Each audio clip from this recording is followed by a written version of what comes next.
Presiding Officer. Women, life, freedom. The rallying cry of Iran's protest movement is a simple yet powerful one.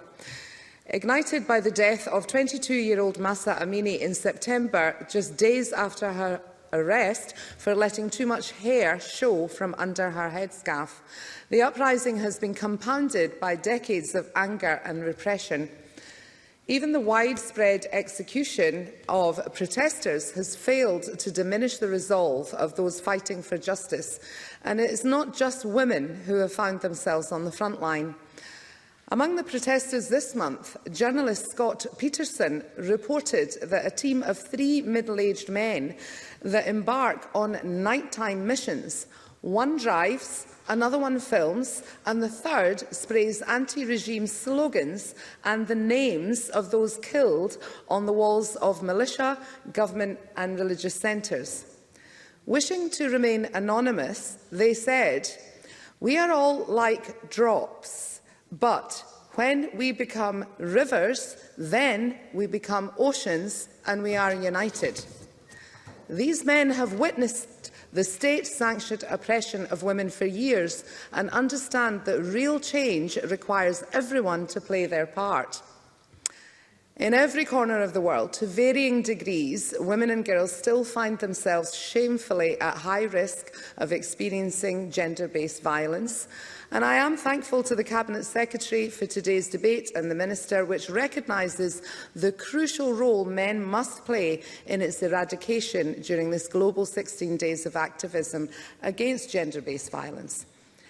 The statistics that we have heard from the United Nations are chilling and they merit repeating. More than 1 in 3 women will experience gender-based violence in their lifetime, and more than 5 are killed every hour by someone in their own family. From the time of the beginning of this debate to the end of this debate, Presiding Officer, 10 women will have been killed. As a Pakistani woman, I'm not blinkered to the issues within my own communities, and I would like to take this opportunity to highlight the important work of charities here in Scotland and in Glasgow, such as Amina, the Women's Muslim Research Centre, an award-winning organisation recognised by Black and minority ethnic and Muslim communities for its pioneering and responsive approach to addressing issues and the needs of BME and Muslim women.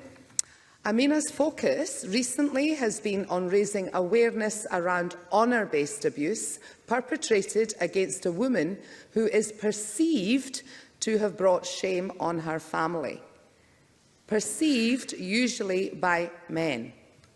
Last year, during the 16 days of activism, Amina held a vigil to commemorate the lives of Black and minority women and Muslim women who lost their lives as a result of this. And I attended that vigil and I stood alongside men and imams and women as I read out the names of the women who had lost their lives.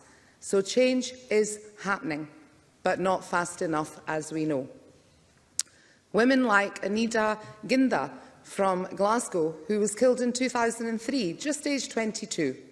Anita had refused to follow through on a forced marriage and fled to London to rebuild her life and marry the man that she loved, thinking that she had escaped.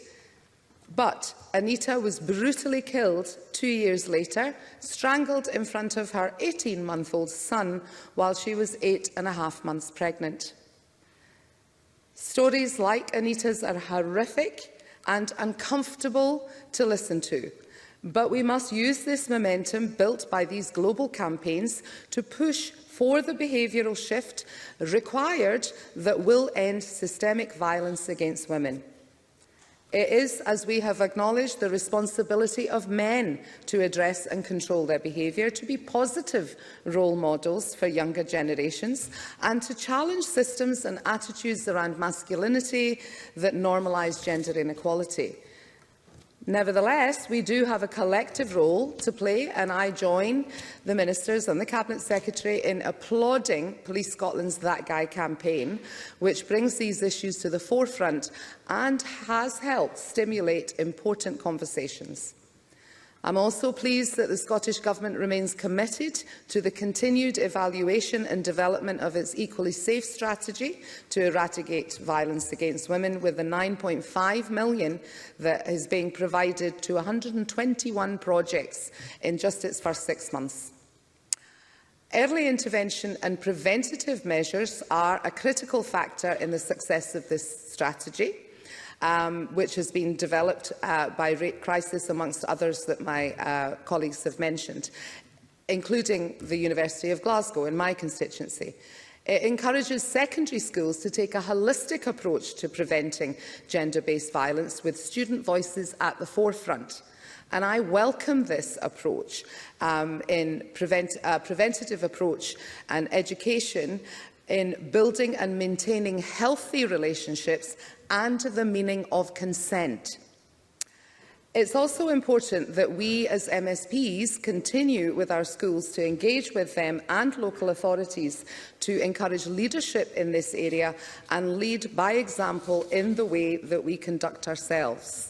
And I note today that I think we have around 70 men that have been elected to this Parliament, presiding officer, and I thank all the men that are currently in the chamber and the ones that were here previously.